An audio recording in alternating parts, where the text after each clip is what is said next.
Welcome to Pindar Poetry. We hope you learned something new. You start by confirming prerequisites. Check that your Outlook account allows IMAP access or create an app password if two-step verification is on. Next, open Gmail settings, see All Settings, then Accounts and Import because Gmail pulls mail in using those settings. Have your Outlook email address, password, and server details at hand.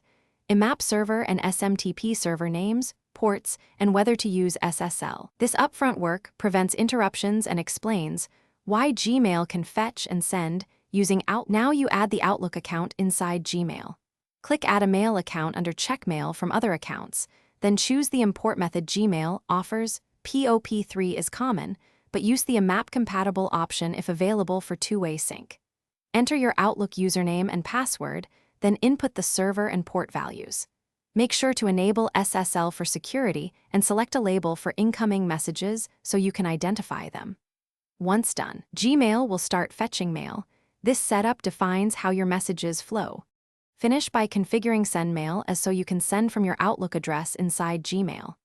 Add the name and Outlook address, choose to send through Outlook SMTP or Gmail's SMTP, then complete the verification email step. Click the code so Gmail confirms ownership. Make sure you select whether replies use your Gmail or Outlook address. If messages fail, check ports and SSL. If you use two-step verification, create an app password. That single troubleshooting tip usually resolves authentication issues. Thanks for watching. Consider subscribing if we helped you.